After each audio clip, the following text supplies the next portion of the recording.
Subject છે economics standard 12 Gujarati medium chapter number 8 આપણું ચાલી રહ્યું છે કૃષિ ક્ષેત્ર બરાબર। એની અંદર આપણે આગળના લેક્ચરમાં જોઈ ગયા કે ભારતમાં કૃષિ ક્ષેત્રની વર્તમાન સ્થિતિ એટલે કે હાલમાં આપણા દેશની અંદર કૃષિ ક્ષેત્રની શું સ્થિતિ છે એ આપણે જોઈ ગયા। હવે આપણે આગળના લેક્ચરમાં જોવાનું છે કે નીચી ખેત ઉત્પાદકતાના કારણો એટલે કે આપણા દેશની અંદર જમીન સારી છે, આપણો દેશ એ ખેતી પ્રધાન દેશ છે। આપણા દેશની અંદર અડધી ઉપર પ્રજા શેના ઉપર આધાર રાખે છે તો કે ખેતી ઉપર આધાર રાખે છે, તેમ છતાં બીજા દેશ કરતા આપણા દેશની અંદર કેમ વસ્તુનું ઉત્પાદન વધારે થઈ શકતું નથી, તો એના મુખ્ય કારણો કયા છે તે આજે આપણે જોવાના છે। ખેત ઉત્પાદકતામાં વાસ્તવમાં પ્રતિ હેક્ટર થતા ઉત્પાદન અથવા હેક્ટર દીઠ થતી આવકના સંદર્ભમાં માપવામાં આવે છે, જે વિશ્વ સ્તરો કરતાં ખૂબ જ નીચે જોવા મળે છે, જે કારણભૂત નીચેના પરિબળો છે। તો કે આપણા દેશમાં અથવા બીજા દેશમાં ખેતી કઈ રીતે અથવા ઉત્પાદકતા શાના આધારે માપવામાં આવે છે તો કે પ્રતિ હેક્ટર દીઠ કેટલું ઉત્પાદન થાય છે અથવા હેક્ટર દીઠ આવક કેટલી છે બરાબર, તેના દ્વારા ખેત ઉત્પાદકતા માપવામાં આવે છે। તો બીજા દેશો કરતા આપણા દેશની જે ખેત ઉત્પાદકતા છે એ ખૂબ નીચી છે, તો એના મુખ્ય કારણો કયા છે તો તેના મુખ્ય કારણો 3 છે। એક તો કે સંસ્થાકીય પરિબળો છે, બીજું છે ટેકનોલોજીકલ પરિબળો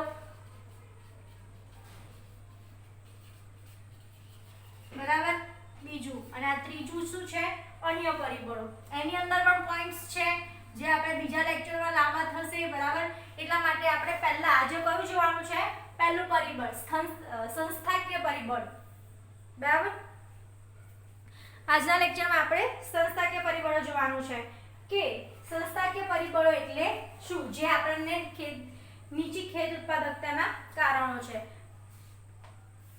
ભારતમાં ખેડૂતો છે એ લોકો સંસ્થાકીય માળખા રીતે ખેતી કરે છે, તેને અસર કરતા ભૌતિક, સામાજિક, આર્થિક અને કાયદાકીય પરિબળોને સંસ્થાકીય પરિબળો કહેવામાં આવે છે।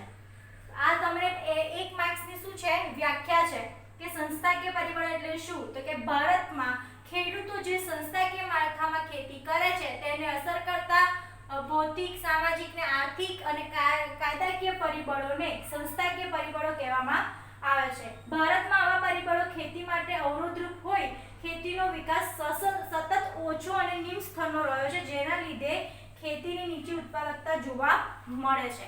તો કે શાના કારણે તો કે એક તો ભૌતિક એટલે કે ઘણી જગ્યા પર જમીન અનુકૂળ ના આવતી હોય તેના કારણે, સામાજિક તો કે અમુક જગ્યા પર અમુક વસ્તુનું ઉત્પાદન થઈ શકે છે, અમુક વસ્તુનું ઉત્પાદન નથી થઈ શકતા, સામાજિક કારણો હોય છે, આર્થિક કારણો હોઈ શકે છે। આર્થિક કારણો એટલે કે કોઈની પાસે ખેત જે એમના કૃષિ ક્ષેત્રનું વાવતર કરવા માટે પછી એમાં ખાતર નાખવા માટે એ લોકો પાસે આર્થિક વ્યવસ્થા હોતી નથી, અને કેટલાક કાયદાકીય પરિબળોના કારણે પણ કે નીચી ખેત ઉત્પાદકતા ગઈ છે। તો એને આપણે ડિટેલમાં સમજીશું કે પહેલું સંસ્થાકીય પરિબળોની અંદર એની અંદર પણ એક પહેલું પરિબળ છે કે શાના કારણે નીચી ખેત ઉત્પાદકતા ગઈ છે, એનું મુખ્ય એના કારણમાં કયું કારણ છે તો કે જમીન મહેસૂલી ઉઘરાવવાની પ્રથા।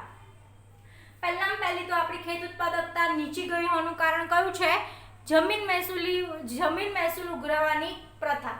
હવે જમીન મહેસૂલ ઉઘરાવવામાં આવશે જેના કારણે શું થશે, લોકો જે વસ્તુ ઉત્પાદન કરે છે એમાંથી અડધી આવક તેમને મહેસૂલ તરીકે ભરવાની રહેશે, અને મહેસૂલ તરીકે આવક ભરવાની રહેશે એટલે કે એમને વધારે આર્થિક લાભ થઈ શકશે નહીં। એટલે એક તો અહીંયા એક કાયદાકીય પરિબળ થયું જમીન મહેસૂલ, અને આર્થિક પરિબળ એટલા માટે થયું કે એમને જો મહેસૂલ ભરવો પડશે તો તેમની પાસે આવક કેવી થશે ઓછી થશે બરાબર। ભારત દેશ આઝાદ થયો ત્યારે દેશમાં જમીન મહેસૂલ ઉઘરાવવાની 3 પ્રથાઓ પ્રચલિત હતી। જ્યારે આપણો દેશ આઝાદ થયો ત્યારે આપણા દેશની અંદર 3 પ્રથા પ્રચલિત હતી। એક તો જમીનદારી, તમે જૂના પિક્ચરોમાં જોયું હશે કે એક જમીનદાર હોય છે અને એક ગરીબ હીરો હોય છે। ગરીબ હીરો પાસે શું હોય છે જમીન હોય છે અને એની પાસે પૈસા હોતા નથી, કાં તો એના બાપની દવા કરાવવાની હોય છે, કાં તો એની માની દવા કરાવવાની હોય છે, અને એને શું કરવાનું હોય છે એ જમીનદાર પાસે જઈને શું કરે છે, ગીરવી મૂકે છે અને ત્યાંના એના પાસેથી પૈસા લાવે છે. હવે એ પૈસા એને ચૂકવી શકવાનો નથી, એ જમીન ત્યાં ગીરવે મૂકી છે, બરાબર. એટલે શું થશે, એ જમીનદાર એની પાસે ખેતી કરાવશે, ખેતરમાં જેટલું પાક થશે, ઉત્પાદન થશે, એ બધું કોણ લઈ લેશે, જમીનદાર લઈ લેશે અને એને થોડીક જે મહેનત મજૂરી જેવા પૈસા આપશે. હવે જેણે જમીનદાર પાસે જેણે મૂકી છે મિલકત, એટલે જેણે હીરો છે, એ શું વિચારશે કે હું ઉત્પાદન ગમે તેટલું વધારે કરીશ કે ઓછું કરીશ, પણ નફો કોને થવાનો છે, જમીનદારને થવાનો છે. એટલે એ વસ્તુનું ઉત્પાદન માટે વધારાની મહેનત કરશે નહીં, અને વધારાની મહેનત કરશે નહીં એટલે કે દેશની ખેતીની જે ઉત્પાદકતા છે કેવી થતી જશે, ઓછી ઉત્પાદકતા થતી જશે, બરાબર. તો એક આ પણ છે. અને જમીનદાર શું કરશે, જ્યાં સુધી એ પૈસા નહીં ચૂકે ત્યાં સુધી તેમની જમીન એને પાછી આપશે નહીં. આ સ્ટોરી એટલા માટે કીધી કે તમને જલ્દી ખબર પડી જશે કે ઘણા બધા મૂવીઝમાં, જૂની મૂવીઝમાં આ બધું તમને જોવા મળતું હતું. રૈયતવારી, મહાલવારી પ્રથાઓ જોવા મળતી હતી. રૈયતવારી એટલે કે કોઈને આખી રૈયત, આખી જમીન કોઈ એક રાજા કે કોઈ એક મહારાજાઓની સુધી સીમિત હતી. ત્યાં આગળ ખાલી તેમને શું કરવાનું હોય છે કે કામ કરવાનું હોય છે, તેમની એ જમીન તેમને મળી શકતી નથી, બરાબર.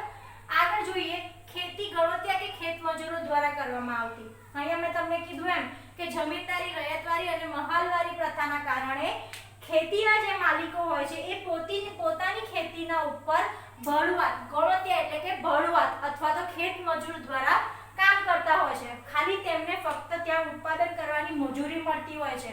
જેટલું બી પાક ઉત્પાદન કરશે એની ફક્ત તેમને મજૂરી મળશે, એમને વધારાનો કોઈ બી જાતનું આવક મળશે નહીં. જો એ ગણોત્યા હશે, જો તેને જમીન ભાડે લઈને ખેડતું હશે તો પહેલા તેને વધારે પડતું ભાડું ચૂકવી દેવું પડતું હશે, બરાબર. અથવા તો જો એ મજૂર હશે તો તેને ખાલી મજૂરી આપીને છૂટી કરી દેવામાં આવશે. એટલે એના કારણે શું થશે, એ જે વ્યક્તિઓ હશે, જે ખેડૂતો હશે, તે લોકો પોતાના જીવન નિર્વાહ થઈ શકે તેટલું ઉત્પાદનમાં ધ્યાન આપશે, એનાથી વધારે ઉત્પાદનમાં ધ્યાન આપશે નહીં, બરાબર.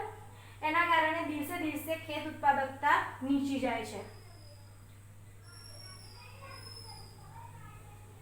એને બીજું શું થશે, એ લોકો ખેતી ક્ષેત્રે નવા ટેકનોલોજી, બરાબર, નવા પ્રકારો અજમાવવા તૈયાર થશે નહીં. કેમ કે નવા પ્રયત્નો કરશે તો પણ તે લોકો બધું કોને આપી દેવાનું છે, જમીનદારોને. પોતે તો ખાલી જીવન નિર્વાહ થાય તેટલું જ અનાજ રાખવાનું છે. તો એના કરતા જેટલું ઉત્પાદન થાય એટલું જ ઉત્પાદન કરશે, તેમાં વધારાની મહેનત કરશે નહીં. એના કારણે આપણે દિવસે દિવસે આપણા દેશની અંદર ખેત ઉત્પાદકતા નીચે જવાના કારણોમાં એક કારણ આ છે. આઝાદી પૂર્વે ખેડૂતની જમીન એ સંપૂર્ણપણે હક હતો, બરાબર. પહેલા શું હતું કે ખેડે એની જમીન, જ્યાં આગળ બડા મોટા પથ્થરો, ખડકો અથવા જમીન હોય એ જમીનને તે ખેડવા લાયક ને અનાજ ઉત્પાદન લાયક બનાવી દે, બરાબર. જે પણ વ્યક્તિ હોય એ જમીન તેની થઈ જતી હતી. મારા નાનાના ત્યાં ગામડાની અંદર એમણે દરિયાની આજુબાજુ કેટલી બધી જમીન છે, જે ભેખડો તોડીને, પથ્થરો તોડીને એ લોકોએ જમીન બનાવી છે, અને એ જમીન અત્યારે મારા નાનાના નામ પર છે. તો એ સમય એવો સમય હતો કે જે ખેડે એના નામે જમીન. તો એ વખતે એના ઉપર સંપૂર્ણ અમલ થયો ન હતો. હવે સંપૂર્ણ અમલ ના થયો એટલે કે જે ખેડૂતો હશે બચારા જમીન બનાવે છે, ખેડે છે, અને ત્યારબાદ જમીનદારો એ જમીન લઈ લે છે. એટલે ખેડૂતોને હાથે કશું આવતું હતું નહીં, બરાબર. એટલે કે પહેલું નીચી ખેત ઉત્પાદકતાનું કારણ છે જમીન મહેસૂલ ઉઘરાવવાની પ્રથા, બરાબર. હવે આપણે જોઈએ બીજું, ખેત ઉત્પાદકતા, ખેત ધિરાણ. હવે ખેત ધિરાણમાં તમે શું કહેશો, ખેત અને ધિરાણ એટલે કે ખેતી કરવા માટે જે ધિરાણ આપવામાં આવે છે તેને ખેત ધિરાણ કહેવામાં આવે છે. ખેત ધિરાણમાં શું થાય છે, મોટા ભાગના ખેડૂતો કેવા હોય છે, ગરીબ હોય છે, અને એમની સ્થિતિ એટલી હોતી નથી કે પોતાના ખેતરની અંદર સારી વસ્તુનું ઉત્પાદન કરી શકે. સારી વસ્તુ તો શું, એ લોકો સામાન્ય અનાજ ઉત્પાદન કરવાની પણ કેપેસિટી ધરાવતા નથી હોતા ઘણા ખેડૂતો, બરાબર. મહારાષ્ટ્રના એટલા ગામડા છે, ગુજરાતના કેટલાક ગામડા છે, કાઠિયાવાડ બાજુ તમે કેટલાક ગામડાઓ જોશો, ત્યાં આગળ એ લોકો પાસે અનાજની વાવણી કરવા માટે બિયારણના પૈસા પણ હોતા નથી. એમની પાસે જમીન હોય છે પણ એમની પાસે પૈસા હોતા નથી જેથી તે લોકો અનાજ વાવી શકે, એ અનાજને પાણી પૂરું પાડી શકે. તો તેના માટે શું છે, તો કે ખેત ધિરાણની જરૂર પડશે. પણ એ ખેત ધિરાણ એ લોકોને કેવી રીતે આપવામાં આવશે?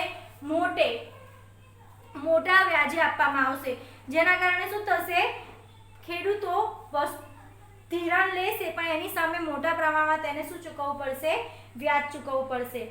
જેમ કે પાકને જ્યારે આપણે કોઈ બી પાકનું અથવા કોઈ વસ્તુનું ઉત્પાદન કરવાનું હોય ત્યારે પહેલા આપણે શું જોઈશે? દરેક પાકની અગાઉની ધિરાણની જરૂરિયાતમાં શું આવશે? એક તો સિંચાઈ જોઈશે, પાણી જોઈશે આપણા પાક માટે, એક તો બિયારણ જોઈશે, પહેલું બિયારણ જોઈશે. પહેલા જમીનને પલાળવા માટે સિંચાઈ પદ્ધતિ જોઈશે, પછી બિયારણ જોઈશે, પછી એને વધારે સારો ગ્રોથ કરવા માટે ખાતર જોઈશે, અને જંતુ તેને ખાઈ ના જાય એટલા માટે જંતુનાશક દવાઓ જોઈશે.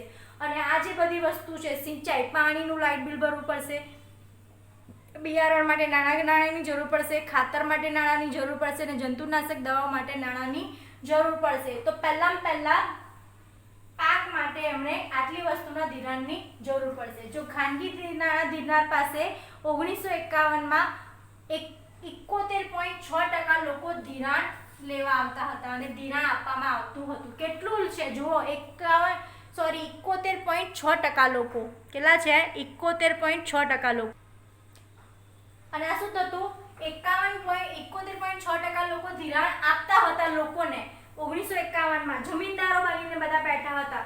અને પછી શું થતું? એ લોકો પાસે ધિરાણ આપતા ઊંચા વ્યાજે, અને એ લોકો જ્યારે ખેડૂતો એ ધિરાણ ચૂકવી ના શકતા તો તેમની જમીન હડપી લેતા, અથવા તો એમની જે ખેડૂતો હશે, એક તો ગરીબ હોય છે, એક તો અભણ હોય છે, તેમને કોઈ બી જાતની સમજ હોતી નથી, એટલે એમની પાસેથી દિવસે ને દિવસે વ્યાજમાં ચડાવી એમની જમીન પડાવી લેવા છે, અને પોતાની જમીન પર જ એમને ગણતરીઓ બનાવીને રાખે છે, બરાબર. અને ગરીબોને છેતરતા હોય છે. આઝાદી પછીની આ બધી બાબત છે, એટલે કે 1951 તકની બાબત છે, બરાબર. તો જેના કારણે શું થતું હતું? ખેડૂતો ખેતી તરફથી બીજી તરફ વળવા લાગે, કેમ કે એક તો એમને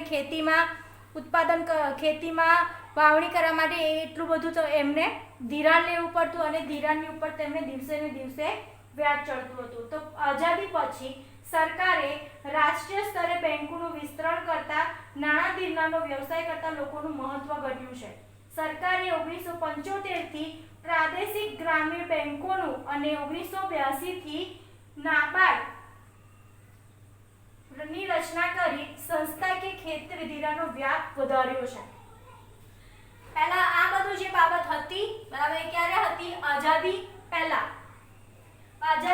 ને આઝાદી પછીના થોડા સમય સુધી આ બાબત હતી, બરાબર. ત્યાર પછી 1951 પછી અને 1975 નો જે સમય આવ્યો ત્યારે ગવર્નમેન્ટ, એટલે કે 1974 સુધી તમે સમજી શકો છો કે ખેડૂત પાસે આ બધી નાઇન્સાફી થતી હતી. પણ 1975 પછી સરકાર દ્વારા પ્રાદેશિક ગ્રામીણ બેંકોની શરૂઆત કરવામાં આવી. ટૂંકમાં એને આરઆરબી કહેવામાં આવે છે. પ્રાદેશિક ગ્રામીણ બેંકની શરૂઆત કરવામાં આવી, જે ખેડૂતોને ધિરાણ આપે છે ઓછા ભાવે, સબસિડીથી ધિરાણ આપે છે, જેથી ખેડૂતો પોતે એ ધિરાણ મેળવીને પોતાના પાકનું ઉત્પાદન સારી રીતે કરી શકે, બરાબર.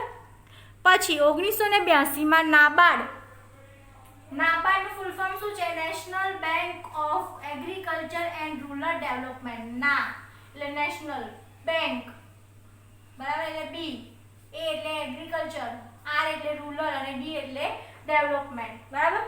અને 1982માં નાબાર્ડ દ્વારા મોટા ભાગના લોકોને ધિરાણ આપવામાં આવે છે, ખેડૂતોને ધિરાણ આપવામાં આવે છે. અને નાબાર્ડની શરૂઆત જ્યારથી થઈ છે ત્યાંથી 71.6% થી 27% લોકો જ હવે ધિરાણ આપતા થયા છે. પહેલા કેટલા હતા? 71.6% લોકો ધિરાણ આપતા હતા, એના બદલે હવે ખાલી 27% લોકો જ હવે તે ખેત ધિરાણ પૂરું પાડે છે.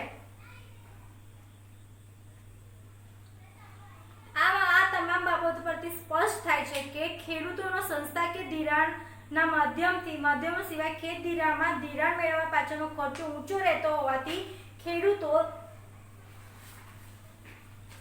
કૃષિ ક્ષેત્રે આવક નહિવત રહેતો હોવાથી ખેડૂતો વધુ ઉત્પાદકતા મેળવવા તેમજ ખેતીજન્ય કામ કરવાનું આકર્ષણ રહેતું નહીં, જેના કારણે કૃષિ ક્ષેત્રે સતત નીચી ઉત્પાદકતા જોવા મળે છે. સિમ્પલ વસ્તુ છે કે તમે જ્યાં પૈસા નાખો છો, બરાબર, અને ત્યાં આગળથી તમને વળતર મળતું નથી. અને તમને જો વળતર મળશે નહીં તો તમને કોઈ પણ ધંધાની અંદર આકર્ષણ રહેશે નહીં. તેવી જ રીતે જો તમે ખેતી કરો છો, તમે ધિરાણ લાવો છો, છતાં પણ તમારા પાકમાં ઉત્પાદન થતું નથી, અથવા પાકમાં ઉત્પાદન થાય છે પણ તમારે ઊંચે વ્યાજે ચૂકવી દેવું પડે છે, બરાબર. લોકોને એ વ્યાજના પૈસા આપી દેવા પડે છે, જેના કારણે ધીમે ધીમે લોકોનું કૃષિ ક્ષેત્રથી રસ ઓછો થતો જાય છે. અને કૃષિ ક્ષેત્રથી રસ ઓછો થતો જશે એટલે કે નીચી ખેત ઉત્પાદકતા જવાનું એક કારણ છે ખેત ધિરાણ, બરાબર. હવે આપણે આગળના લેક્ચરમાં બીજા પોઈન્ટ્સ જોઈશું, કેમ કે તમે જ લોકો પાછી લાંબા લેક્ચરથી કંટાળશો, બરાબર. હવે આગળના લેક્ચરમાં આપણે કશું જોઈશું કે નીચી ખેત ઉત્પાદકતાના કારણોમાં સંસ્થાકીય પરિબળોની અંદર હવે આપણે ત્રીજો પોઈન્ટ જોઈશું, બરાબર. તો આ રીતે તમારે એક વસ્તુ યાદ રાખવાની છે, 5 માર્ક્સનું મહત્વપૂર્ણ ક્વેશ્ચન છે, એટલે એની અંદર બધું તમારે યાદ રાખવાનું છે.